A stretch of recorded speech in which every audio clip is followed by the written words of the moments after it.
말씀은 큰 민족이라면 올라가 개척하라 라는 제목으로 말씀 나누겠습니다. 여러분, 오늘 예배에 참석하신 분들 중에 직장 생활 하시는 분들 계시죠? 직장 생활 하시는 분들에게 한 달 중에 가장 기분 좋은 날은 언제입니까? 아무래도 월급날일 것입니다. 직장인의 삶을 그린 웹툰이 하나 있었습니다. 쉽게 말하면 만화가 있었습니다. 미생이라는 만화인데요.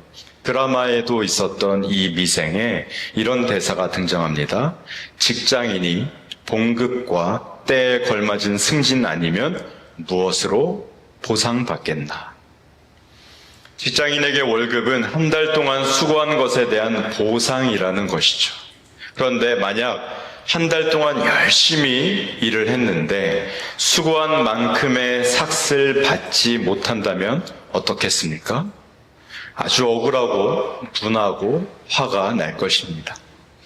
오늘 본문의 요셉 자손도 꼭 그런 심정으로 여호수아를 찾아옵니다. 우리는 큰 민족인데 받은 것은 한 분깃뿐이라는 것입니다. 그런데 본문 바로 앞인 12절과 13절을 보면 므낫세 자손이 그 성읍의 주민들을 쫓아내지 못했다고 했습니다. 이스라엘이 강성해진 뒤에도 가나안 족속에게 노역은 시켰었을지언정 그들을 완전히 쫓아내지는 않았습니다. 이미 받은 땅을 아직 온전히 차지하지 않았던 상태이죠. 무슨 말이냐면 이미 받은 땅 안에서 감당해야 할 수고와 싸움은 피하면서도 더 넓고 편한 몫을 요구하고 있었다는 뜻입니다. 가나안 기업은 그들이 일한 대가로 받는 월급의 개념이 아니었습니다. 하나님께서 언약의 은혜로 주신 선물이었죠. 문제는 그들이 선물을 받지 못했다는 데 있지 않고 이미 받은 기업 안에서 감당해야 할 책임은 그들이 피하면서 더 좋은 몫을 요구했다는 데 있습니다. 여러분이 만약 여호수아라면 이들에게 뭐라고 대답해 주시겠습니까? 말도 안 된다는 소리를 하면서 그런 소리 하지 말라고 꾸짖었겠습니까? 아니면 그들의 마음을 달래면서 다른 땅을 더 주었겠습니까? 오늘 본문에는 이 질문에 대한 여호수아의 중요한 대답이 등장합니다. 이 대답을 통해서 우리도 어떤 신앙의 자세를 가져야 하는지 함께 살펴보고자 합니다. 먼저 14절에 보니까 우리가 읽은 말씀과 같이 이렇게 표현되어 있습니다. 여호수아에게 말하여 이르되 지금까지 내게 복을 주심으로 내가 큰 민족이 되었거늘 당신이 나의 기업을 위하여 한 제비 한 분깃으로만 내게 주심은 어찌함이니까. 여호와께서 복을 주셨고 그래서 내가 큰 민족이 되었다는 것입니다. 실제로 하나님께서는 그들에게 복을 주셨습니다. 실제로 큰 민족이 되었습니다. 요셉 자손이라는 것은 에브라임과 므낫세 두 지파를 함께 가리키는 말이죠. 실제로 그들의 숫자는 많이 있었습니다. 그러므로 땅이 좁다는 말이 근거 없는 말이 아니었죠. 하지만 무엇이 잘못되었던 것일까요? 그들이 어찌하여 한 분깃만 주십니까? 라고 묻습니다. 하나님께서 저들에게 허락해 주신 복을 감사로 받기보다 더 많은 몫을 청구하는 근거로 사용하고 있는 것이죠. 하나님께서 우리를 크게 하셨다. 그러므로 우리는 더 받아야 한다. 여러분, 실제로 이스라엘의 기업은 제비로 나누었습니다. 제비는 사람이 뽑았지만 그 결과는 하나님의 섭리 아래 정해진 몫이었습니다. 그러므로 어찌하여 한 분깃만 주셨습니까? 라는 이 항의는 겉으로는 여호수아를 향하여서 항의한 것 같지만 결국 하나님을 향하여서 하나님께서 정하신 몫을 향한 항의다라고 볼 수 있죠. 하지만 같은 장 앞부분에 이들의 요구와는 조금 다른 모양의 요구가 등장합니다. 바로 슬로브앗의 딸들입니다. 그들은 당시의 형편으로는 아버지의 기업을 이어받기 어려운 처지에 있었지만 하나님께서 모세에게 주신 말씀을 붙들고 기업을 구했고 말씀대로 기업을 받았습니다. 이 같은 장 안에 두 가지의 요구가 똑같이 등장하죠. 슬로바앗의 딸들은 말씀을 붙들고 구했는데 요셉 자손은 자기들의 크기를 붙들고 구한 것입니다.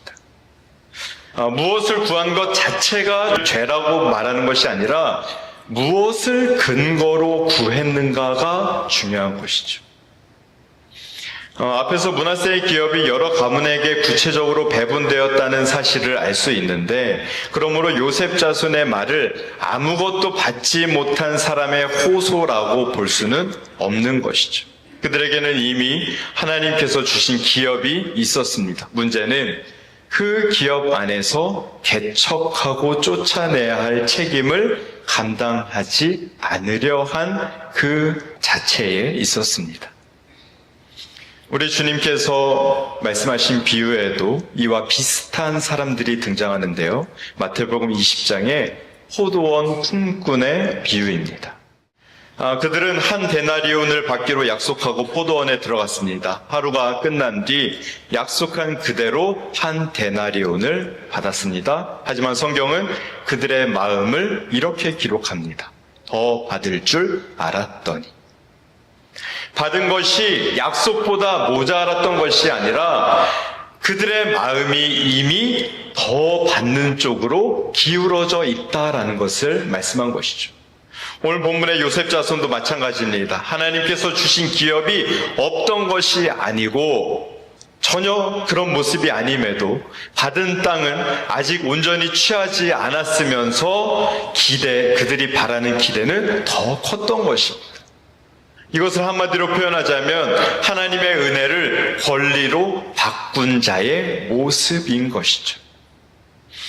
여러분, 하나님께서 베풀어 주신 복이 은혜로 남지 못하고 권리로 바뀌는 순간이 있습니다. 하나님의 은혜를 월급처럼 여기는 것입니다. 감사로 반응하는 것이 아니라 하나님 나에게 주신 것을 감사로 반응하지 못하고 내가 수고한 것에 대한 마땅한 삭슬 받는 것처럼 요구한다는 것이죠. 여러분, 우리에게는 이런 모습이 없습니까? 내가 한 교회를 오래 잘 섬겼으니 이제는 지금쯤은 내 자녀들이 잘 되는 복 정도는 주셔야 하지 않습니까? 나름대로 내가 신앙생활을 신실하게 해왔으니, 살아왔으니 이제는 우리 가정도 좀 경제적인 풍요를 누리게 해 주셔야 하는 것 아닙니까? 여러분, 이런 요구, 이런 기도 하신 적 없으십니까? 우리가 신앙생활을 시작할 때는 그때는 모든 것이 다 하나님의 은혜였습니다. 나를 구원하신 은혜에 감격하여 두 손 들고 주님께 나아왔습니다. 그런데 어느 순간 그 은혜가 내가 더 받아야 할 몫의 근거로 바뀐다는 사실이죠.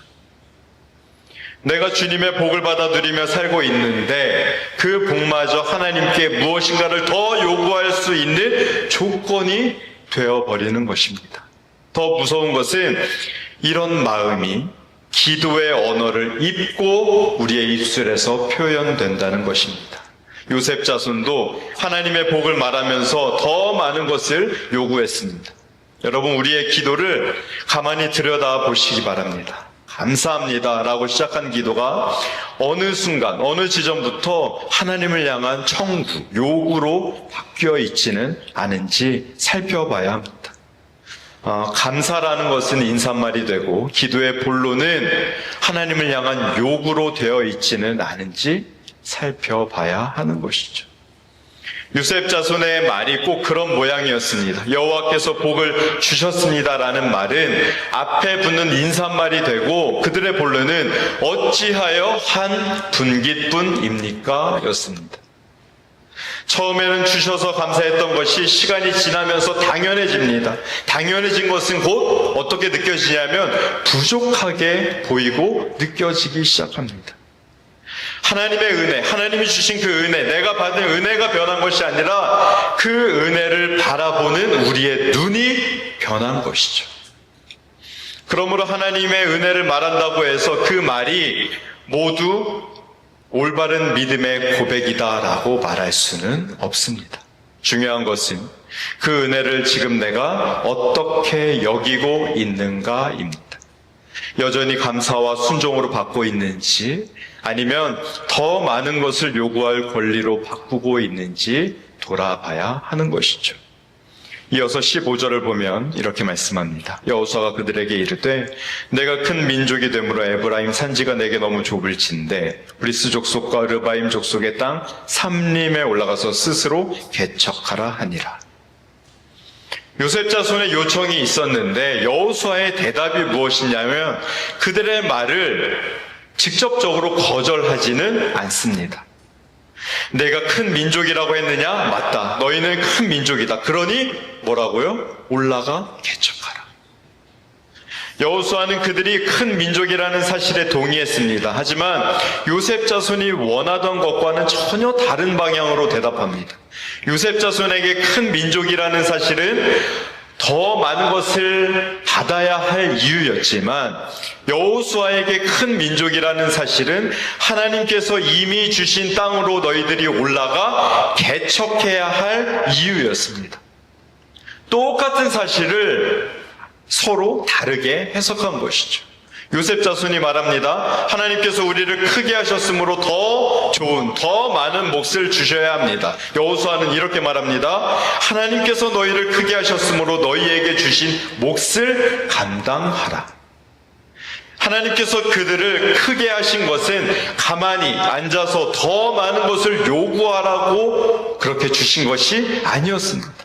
하나님께서 주신 기업을 실제로 취하고 아직 남아있는 일을 감당하게 하시기 위함이었죠. 스스로 개척하라라는 말을 보면요, 그들이 받은 땅에는 나무를 베어야 할 삼림이 있었습니다. 땅을 정리해야 했고 거주할 공간을 만들어야 했고 그들에게 시간과 수고가 필요했습니다. 본문에서 하나님께서 주신 기업은 아무런 책임도 없이 완성된 모양으로, 온전한 모양으로 주어진 것이 아니었습니다. 기업은 이미 주어졌지만 그것을 실제로 누리기 위해서는 믿음의 순종과 수고가 필요했던 것이죠. 받는 순간 모든 것이 끝나는 선물이 아니라 받는 순간, 받은 순간 순종이 시작되는 그런 선물이었습니다. 여러분, 우리는 때때로 하나님의 은혜를 아무런 수고와 책임도 요구하지 않는 편의로 오해할 때가 있습니다. 하나님께서 주시면 모든 것이 완성된 모양으로 내 손에 얌전히 들어와야 한다고 생각할 때가 있습니다. 그러나 오늘 본문에서 하나님의 주심은 책임과 함께 온다는 것이죠. 하나님께서 기업을 주셨기 때문에 이제 믿음으로 올라가 개척해야 했습니다.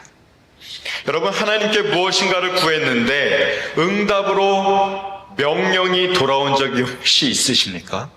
더 달라고 기도했는데 하나님께서 이미 너에게 맡긴 일을 스스로 감당하라라고 말씀하신다면 여러분, 우리는 그것을 응답이라고 생각하지 않을 때도 있다는 것이죠. 하지만 본문에서 여호수아의 응답이 분명합니다. 올라가서 스스로 개척하라. 이 말은 새로운 기업을 얻어내라는 뜻이 아닙니다. 하나님께서 이미 주신 땅을 믿음으로 취하라는 뜻입니다. 삼림은 이미 그들의 기업 안에 있었습니다. 하나님께서 주시지 않은 것이 아니었죠.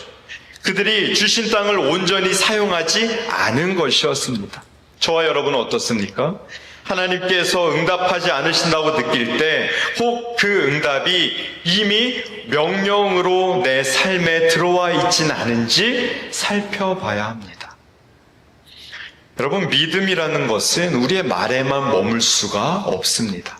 하나님의 약속을 믿는 믿음은 마침내 순종의 걸음으로 나타나야 할 줄 믿습니다. 요셉 자손은 입으로 하나님의 복을 말했습니다. 하지만 그 고백은 순종의 걸음으로까지 이어지지 않았습니다. 행함이 없는 믿음을 경고하는 야고보서의 말씀을 우리로 하여금 떠올리게 하죠. 그러자 그들의 속마음이 드러나기 시작합니다. 16절입니다. 요셉 자손이 이르되 그 산지는 우리에게 넉넉하지도 못하고 골짜기 땅에 거주하는 모든 가나안 족속에게는 다 철병거가 있나이다 하니.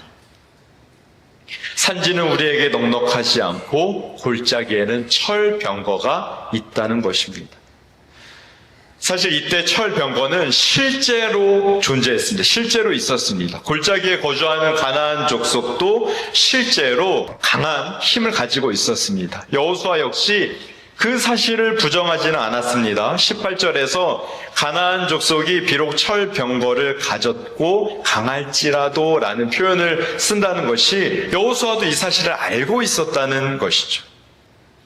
여러분, 믿음은요, 현실을 없다고 말하는 것이 아니라 철병거가 있음에도 불구하고 나아가는 것입니다. 16장은, 앞서 살펴본 16장은 에브라임이 게셀의 가나안 족속을 남겨둔 내면의 이유를 직접적으로 설명하지는 않습니다. 하지만 오늘 본문은 같은 요셉 자손 안에서 강한 대적에 대한 두려움이 어떻게 순종을 가로막고 있었는지를 보여주죠.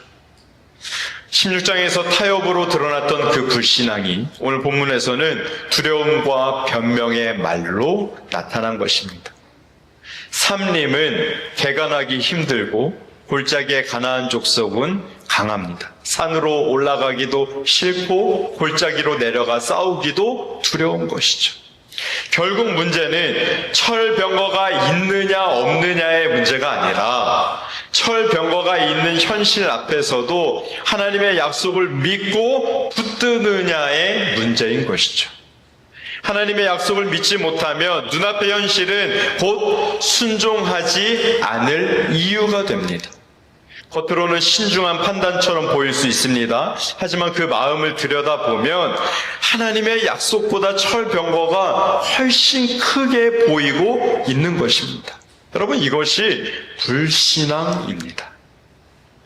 불신앙이 무서운 이유가 있습니다. 불신앙은 언제나 불신앙의 얼굴로 다가오는 것이 아니기 때문입니다. 때로는 우리로 하여금 우리의 마음에 신중함과 진지함의 모습을 하고 다가옵니다. 제가 조금 더 상황을 지켜보겠습니다. 제가 조금 더 기도해 보겠습니다. 생각해 보고 때가 되면 하겠습니다. 물론 하나님의 뜻이 분명하지 않은 일은 우리가 충분히 기도하고 분별해야 하지만 그럼에도 말씀으로 이미 분명히 명령하신 일까지 계속해서 기도해 보겠다라고 하면서 미루는 것은 신중함이 아니라 진지함이 아니라 불순종일 수 있다는 것이죠. 요셉 자손의 철병거 이야기도 사실 가만히 보면 상황 분석처럼 보였습니다. 하지만 여호수아의 대답이 분명했죠. 너희가 큰 민족이라면 올라가라. 여러분, 몇 주 전에 함께 살펴보았던 갈렙을 기억하십니까? 여호수아 14장에서 85살의 갈렙은 이렇게 말했습니다. 이 산지를 내게 주소서. 그 산지에는 아낙 자손이 있었고 성읍들은 크고 견고했습니다. 갈렙도 그 사실을 알고 있었습니다. 하지만 갈렙이 말합니다. 여호와께서 나와 함께 하시면 내가 여호와께서 말씀하신 대로 그들을 쫓아내리이다. 갈렙이 자기의 힘을 믿은 것이 아니라 함께 하시는 여호와를 믿었습니다. 85살의 갈렙은 산지를 달라고 했고 큰 민족이라는 요셉 자손은 산지를 피하려고 했습니다. 그러므로 크고 작음의 문제가 아니란 것이죠. 갈렙이 요셉 자손보다 힘이 강해서가 아니라 갈렙의 눈에는 하나님의 약속이 아낙 자손보다 컸고 요셉 자손의 눈에는 철병거가 하나님의 약속보다 컸던 것입니다. 우리에게도 하나님의 말씀을 순종하기 어렵게 만드는 실제적인 장애와 두려움들이 분명히 있습니다. 그 어려움이 없다, 거짓이다라는 뜻이 아닙니다. 철병거도 실제 했듯이 분명한 문제는 있지만 그러나 실제적인 어려움이 있다는 사실이 곧 불순종을 정당화할 수는 없다는 것이죠. 하나님께서 원하시는 줄 알면서도 몇 달째, 몇 년째 미루고 있는 일이 있을 수 있습니다. 우리가 교회 안에서 모든 봉사 제안을 다 받아야 합니다라는 말을 하는 것이 아닙니다. 형편을 분별하는 일이 필요하지만 형편을 분별하는 것과 섬김 자체를 계속 피하는 것은 다르다는 것이죠. 말씀 앞에서 내가 무엇을 회피하고 있는지는 정직하게 살펴볼 필요가 있습니다. 여러분, 오이코스 작정서 몇 년째 같은 이름을 계속해서 적어놓지만 그럼에도 정작 한 번도 연락하지 못한다거나 한 번도 얼굴을 마주치지 못한다거나 한 번도 만남을 가지지 못한다면 여러분, 그것이 우리가 계속적으로 미루고 있는 일일 수도 있습니다. 복음을 전하고 이웃을 사랑하라는 분명한 명령을 현실적인 형편과 두려움 때문에 피하고 있을 수 있다는 것이죠. 오늘은 아니다. 다음에 하자. 지금은 때가 아니다. 더 좋은 기회가 있을 것이다. 이런 말들을 스스로 되뇌이면서 미루고 있을 수 있는 것입니다. 하지만 다음에는 또 다른 다음이 기다리고 있고 기다리던 때는 좀처럼 오지 않는 것입니다. 여러분, 그 미루는 것에는 다 이유가 있습니다. 더 어려운 것은 그 이유가 모두 거짓말은 아니기 때문입니다. 정말 바쁘고 내 형편이 어렵고 또 때가 시기적으로 맞지 않을 때가 있을 수 있습니다. 오늘 본문의 철병거도 사실인 것처럼 그럴 때가 있습니다. 하지만 철병거가 사실이어서 문제가 아니라 그 사실이 하나님의 약속보다 커져 있었던 것이 문제였습니다. 여러분, 믿음은 철병거가 없다고 말하는 것이 아니라 그것이 있을지라도 그것이 하나님의 약속을 무효로 만들 수 없음을 믿는 것입니다. 그리고 우리의 입술로 고백하는 것입니다. 요셉 자손은 철병거가 어디에 있는지는 자세히 알고 있었습니다. 베스 안에 누가 사는지, 이스라엘 골짜기에 누가 거주하는지 알고 있었습니다. 그러나 하나님께서 그 땅을 기업으로 주셨다는 더 큰 사실은 잊고 있었습니다. 그러면 여호수아는 이들의 말을 듣고 어떻게 대답합니까? 15절을 같이 한번 읽어보겠습니다. 시작.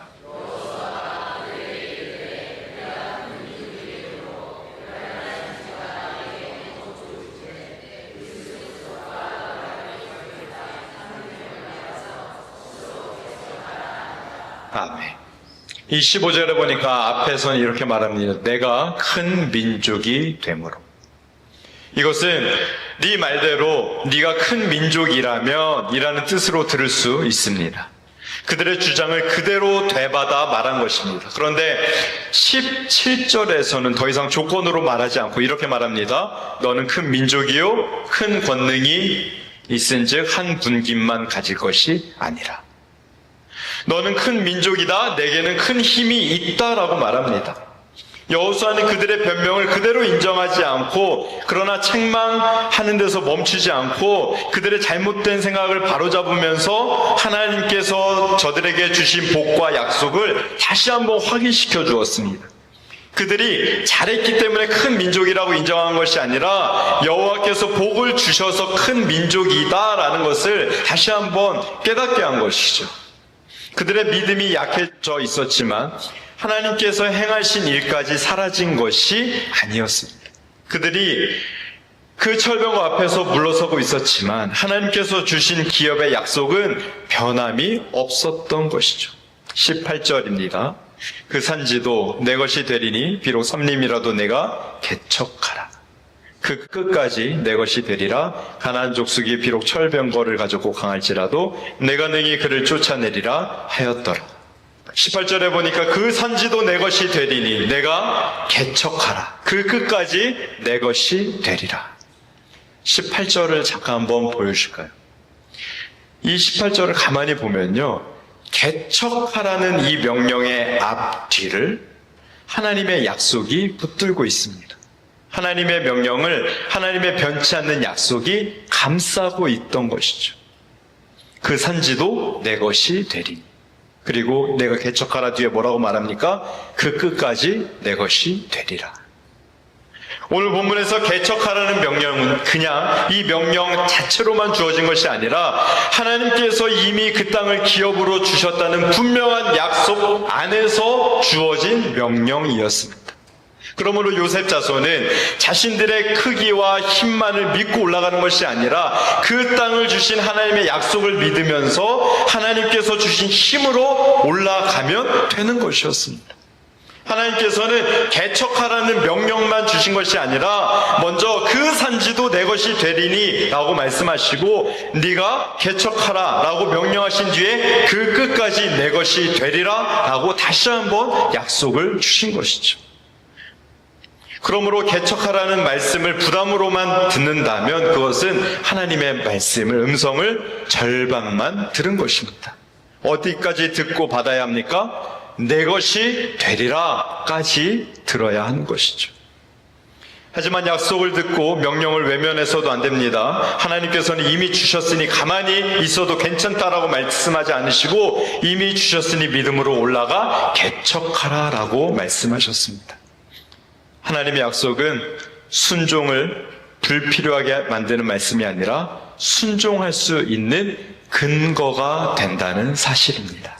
하나님의 약속은 우리가 순종할 수 있는 마땅한 근거가 됨을 믿으시기 바랍니다. 하지만 요셉 자손은 이런 약속을 받고도 온전히 순종하지 못했습니다. 어쩌면 이것이 저와 여러분의 모습이기도 합니다. 하나님의 은혜를 받았지만 더 많은 것을 요구하고 말씀을 믿는다고 하면서도 실제적인 순종 앞에서는 머뭇거릴 때가 많이 있죠. 그래서 우리에게 필요한 것이 우리 스스로 더 강한 결심을 하는 것이 아니라 사실은 말씀 앞에서 끝까지 순종하신 예수 그리스도가 필요한 것입니다. 하나님의 백성은 받은 기업 앞에서도 불평하고 물러섰지만 예수 그리스도께서는 아버지의 뜻에 죽기까지 순종하셨습니다.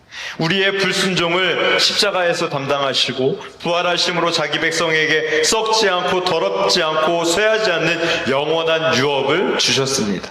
우리는 순종해서 하나님의 기업을 얻는 사람들이 아니죠. 예수 그리스도 안에서 이미 영원한 유업을 받은 사람으로서 순종하는 것입니다. 우리가 받은 구원과 은혜는 우리의 품삯이 결코 아닙니다. 내가 수고해서 얻는 것이 아닙니다.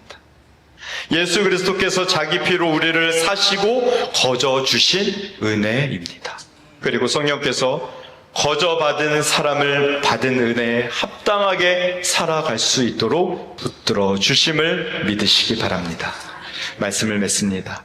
요셉 자손의 모습에서 우리는 은혜를 받고도 또 우리가 어떠한 권리를 주장하고 약속을 받고도 현실 앞에서 물러서는 우리의 모습을 보게 됩니다. 하나님의 복을 말하면서도 순종은 계속해서 미루고 말씀을 믿는다고 하면서도 실제적인 장애와 두려움 앞에서 주저하기 마련이죠. 하지만 우리의 연약함보다 하나님의 약속이 더 견고함을 믿습니다.